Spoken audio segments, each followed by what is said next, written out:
Bismillahirrahmanirrahim.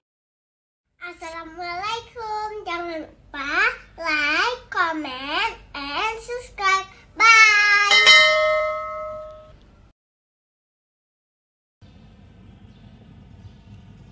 Bismillahirrahmanirrahim. Assalamualaikum warahmatullahi wabarakatuh. Alhamdulillah rabbil alamin. Wassalatu wassalamu ala asyrafil anbiya'i wal mursalin wa ala alihi wa ashabihi ajma'in. Raditu billahi rabban wa bil islami dina wa bi Muhammadin nabiyya wa rasula.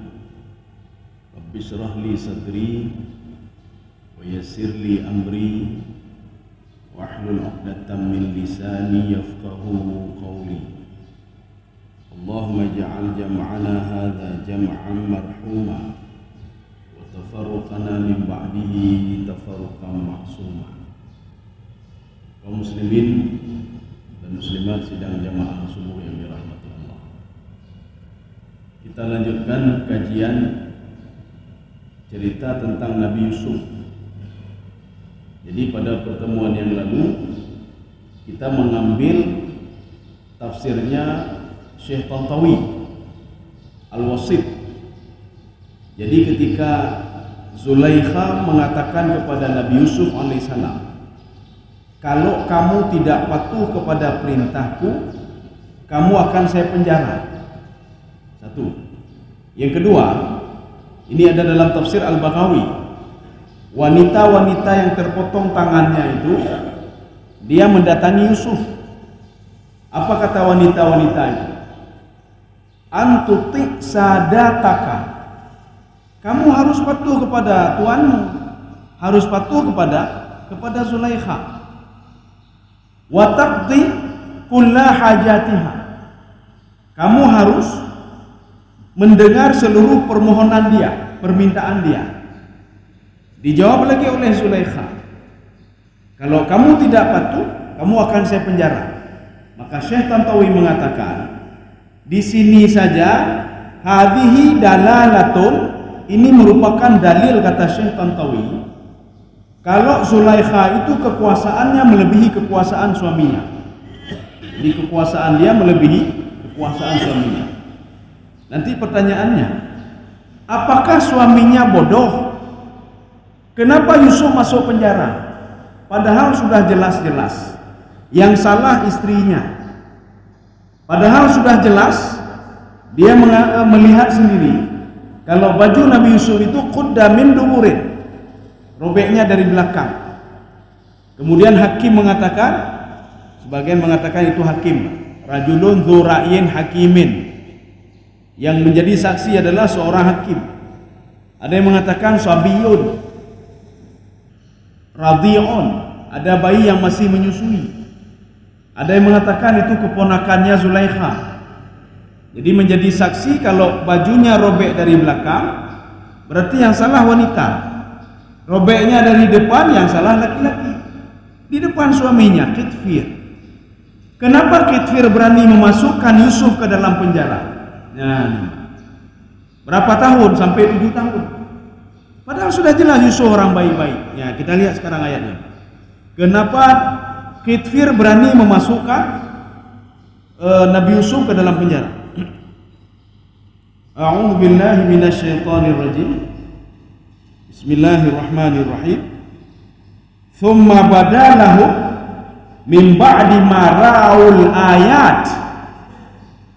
Ketika habis kejadian itu, ini ada dua tafsiran.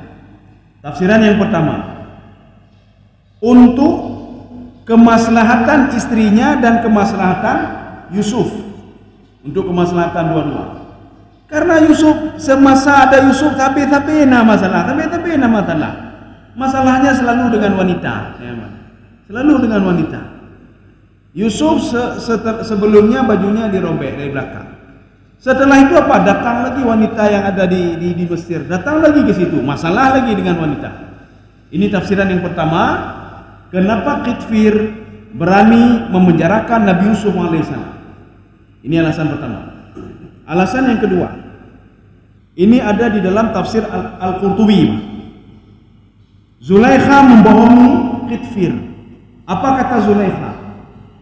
Wa syakat Zulaikha ila al-Aziz, dia melapor kepada suaminya kalau berita tentang Yusuf dan Zulaikha yang menyebarkannya adalah Yusuf. Jadi waktu cerita baju robek dari belakang, Raja Khidfir sudah mengatakan begini, a'rid an hadza. Yusuf, kamu sembunyikan berita ini, jangan kasih tahu manelun. Bene berita apa bago? Wahai istriku, wastaghfiri li dzambiki. Kamu minta maaf kepada saya. Ya, walaupun dia minta maaf, istrinya enggak ada minta maaf, enggak ada minta maaf pada suaminya. Rupanya berita ini menyebar. Yang kasih tahu siapa? Zulaikha. Makanya bertegak-tegak hebat. Bertegak-tegak.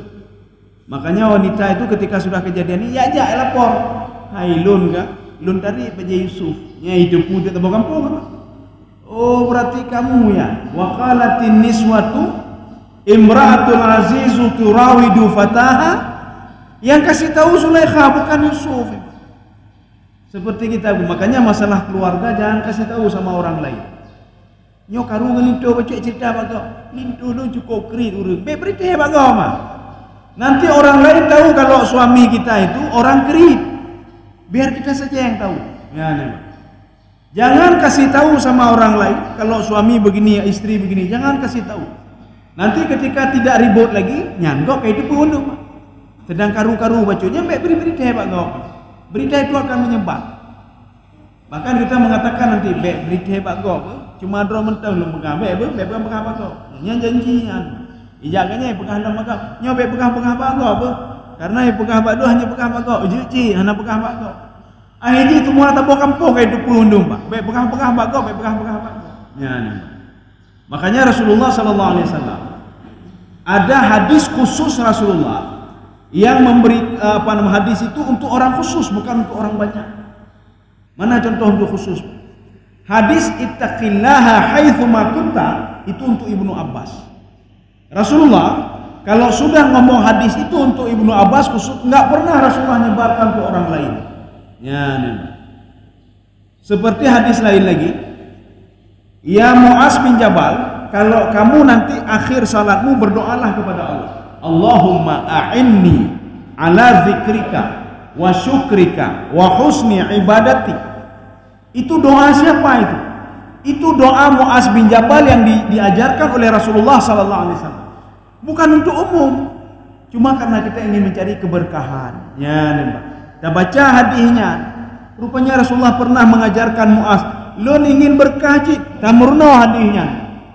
Oh, saya ingin berkah juga seperti Ibnu Abbas. Maka kita lihat hadis ittaqillaha haitsuma kunta. Kalau kita tidak, setelah ngomong ini pegang lembak ulai. Hainyo rahasia abu be pegang cuma drone yang lu pegang. Dia dah jak lembak ulai, nyo cuma drone yang lu pegang. Ya, lagi orang Mekah baje. Nyo diskon khusus ke drone. Ada orang yang kayak diskon sih. Nyo ke drone khusus diskon. Karena drone urung pendro orangnya untuk keberkahan, pelagut barang. Padahal baru lagi ngaji ke pegang orang lain. Nyocok juga dah, nyo modal 20 kakak baru gol 25 cok juga dah. Cuma dah mentang lanjut. Urus lain 20 rupiah juga dah, 25 kan. Ya. Kayak pengen ni, Pak. Jadi begitu juga. Tapi kalau Rasulullah tidak, kalau sudah memberitahukan sesuatu hal, Rasulullah tidak beritahukan lagi orang lain. Cuma hadis ini menyebar. Ya. Kaum muslimin sedang jemaah yang dirahmati Allah. Maka makna ra'aul ayat itu biasanya artinya mukjizat. Ayat itu artinya Al-Qur'an. Kalau ayat di sini artinya apa? Demi kemaslahatan. Setelah dilihat beberapa waktu, kalau ada Yusuf, Zulaikha hana dengar Zulaikha ya. Kalau ada Yusuf, wanita-wanita kampung itu, wanita desa Mesir itu ngomong-ngomong selalu dia. Kita penjara kau. Ya, Mbak. Tapi yang kedua yang lebih parah kata Imam Al-Qurtubi, dipenjara oleh Khidfir karena hasutan istrinya. Yang mengatakan penyebar berita ke masyarakat kalau saya bermasalah dengan Yusuf, itu Yusuf. Secara logika nggak mungkin Yusuf yang ceritain. Mana bukti nggak mungkin cerita? Ketika Nabi Yusuf masuk ke dalam penjara, Yusuf ditanya oleh dua pemuda itu, kenapa kamu masuk kemari? Hanya dijawab oleh Yusuf. Yusuf menyimpan cerita ini, tidak pernah dijawab. Ya, tetapi pemuda ini menjawab, dua pemuda ini, kenapa masuk penjara? Dijawab. Nanti akan kita lihat. Ya. Sebelumnya kita lihat ini. La yasjununnahu. Kita perhatikan baik-baik ayat ini, itu dhammah situ. La yasjununnahu, nunnya itu dhammah di atasnya, bukan fathah. Kalau nunnya fathah, yang membuat Nabi Yusuf masuk ke dalam penjara adalah raja satu orang.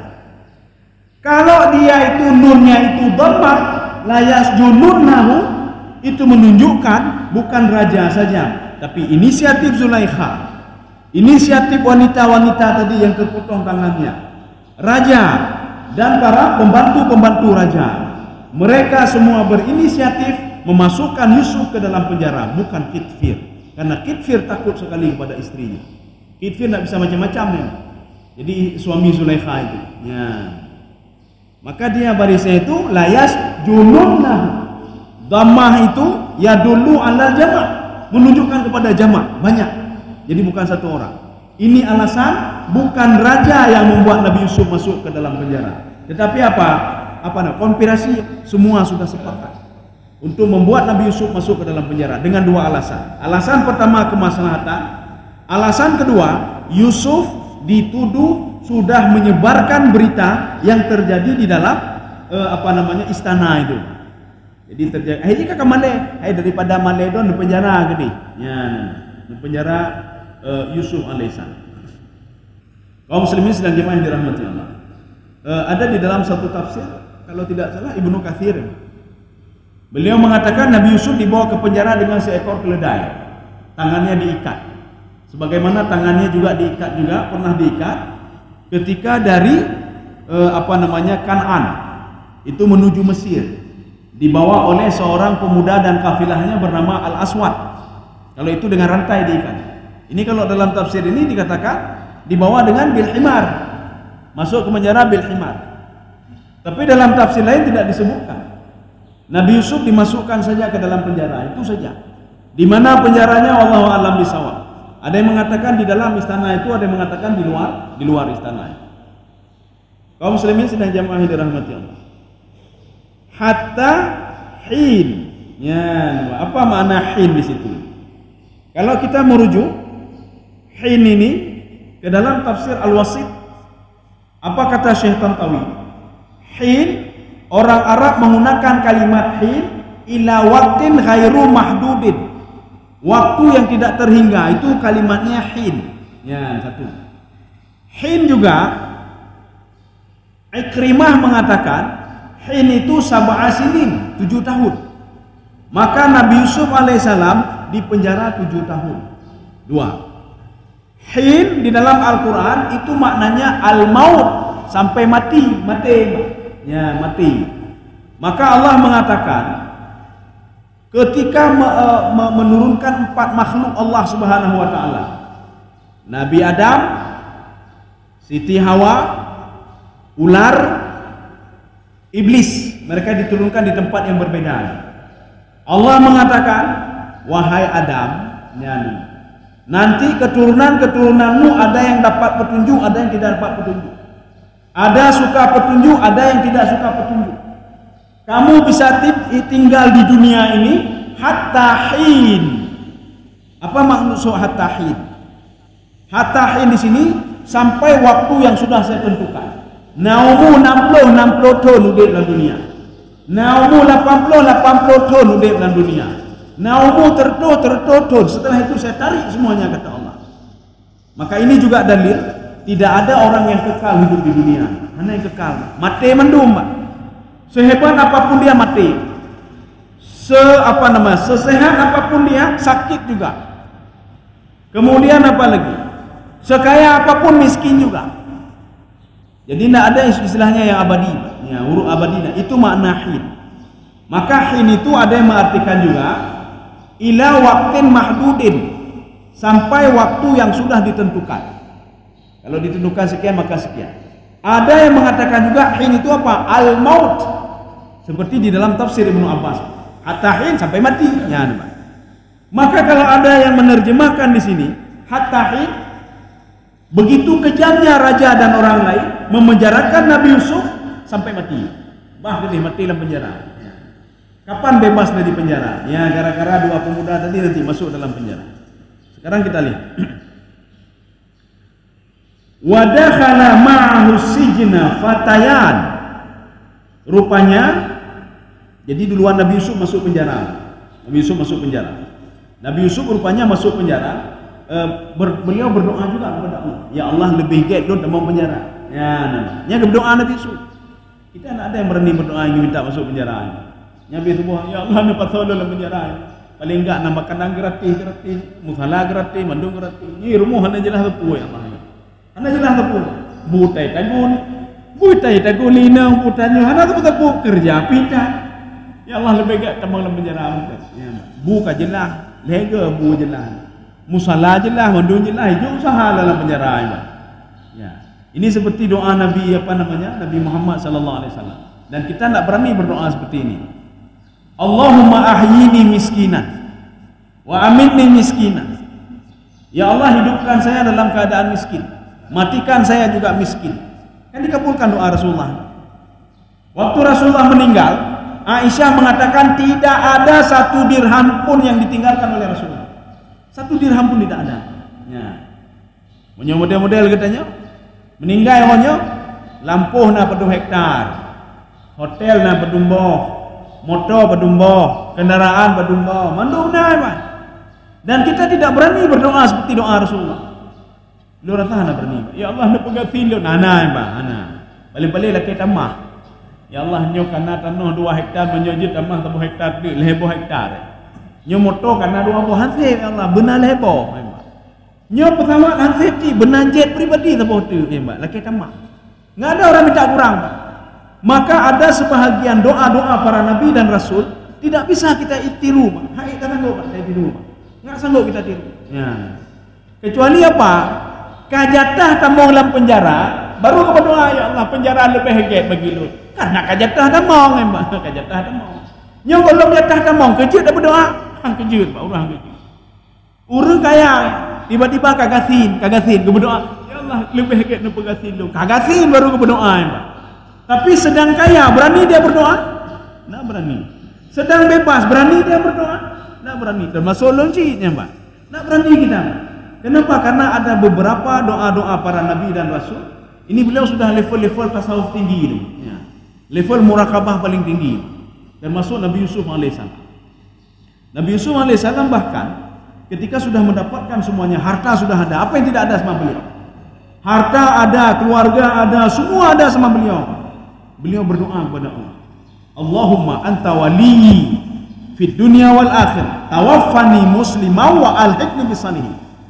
Doa Nabi Yusuf ketika semua sudah Nabi Yusuf dapatkan, kekayaan ada, jabatan ada, keluarga ada, semua ada sama dia.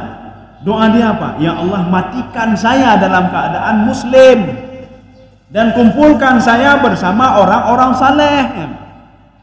Kita nyo awai kasin hendak pu tiba-tiba kana jabatan dalam kelam beji be'ilam ya Allah. Kai ilam beji be'ilam ya be'ilam.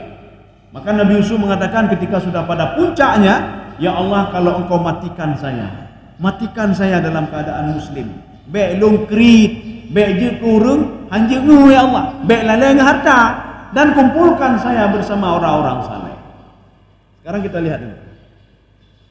Wa dakhala ma'ahu sijna fatayan. Rupanya ada 2 orang pemuda. Nabi Yusuf duluan masuk ke penjara. Ketika masuk penjara, Nabi Yusuf senangnya luar biasa. Kenapa? Sudah jauh dari wanita-wanita tadi. Ya. Kenapa dia takut?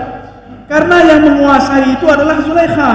Maka dia takut sekali. Arti takut apa? Pengaruh-pengaruhnya itu. Kalau Khitifir biasa, Khitifir sayang sekali ke Yusuf. Cuma karena sudah dikatakan macam-macam oleh Zulaikha kalau Yusuflah yang menyebarkan berita ini, maka Khitifir, oh cita penjara mantap, penjara mantap. Ya karena dia takut kepada Zulaikha. Pemuda ini namanya siapa? Yang pertama namanya Nabwa. Nabwa. Dia ini seorang pembuat air raja. Jadi menyonai rajanya yang pegat Nabwa ini. Satu. Yang kedua namanya Mijlaf. Mijlaf ini tukang buat makanan raja. Menyo raja nafje gaknya pegat Pak. Kokinya raja. Ya. Kalau tadi minuman, air minum. Minuman raja, kemudian air penaji tiram bungong dan lain sebagainya. Itu urusan Nabwa. Kalau ini namanya Majlaf atau Mijlaf. Pertanyaannya, kenapa mereka berdua masuk ke dalam penjara? Ya, ini membuktikan juga kalau mereka kan hidup di dalam istana. Kalau suami Zulaikha itu bukan raja. Kenapa bukan raja? Kalau suami Zulaikha itu raja, maka Nabi Yusuf akan ketemu dengan dua orang ini sebelumnya, tapi tidak ketemu. Maknanya apa? Istana raja di tempat lain. Nama raja adalah Rayyan. Ya, namanya Raja Rayyan. Bukan Raja Kitfir. Kitfir itu Perdana Menteri. Maka dari kerajaan itu, dari istana raja, dua pemuda ini dibawa ke penjara. Penjara mana? Departemen Pertahanan itu. Jadi Kitfir itu siapa dia? Kitfir itu Wazirul Difa' wal Amni. Jadi dia itu Menteri Pertahanan dan Pertahanan. Tapi walaupun Menteri Pertahanan yang kontrol inang kontrol. Macam-macam dan inang yang kontrol. Ya. Kenapa masuk penjara dua orang ini? Rupanya Mesir waktu itu mau adakan kudeta. Mereka mau adakan kudeta. Jadi makanya kudeta, tapi kudeta terus jino kara kudetanya kudeta loh Pak. Mesir Pak. Semua negara kudeta, tapi kudeta Pak. Makanya kan sekarang api hancurin Pak. Yordania, api hancurin Yordania Pak. Suriah loh, Palestina. Makanya di dalam surah Al-Isra Pak. Atau nama lain surah Al-Mabda. Nama lain surah Bani Israel.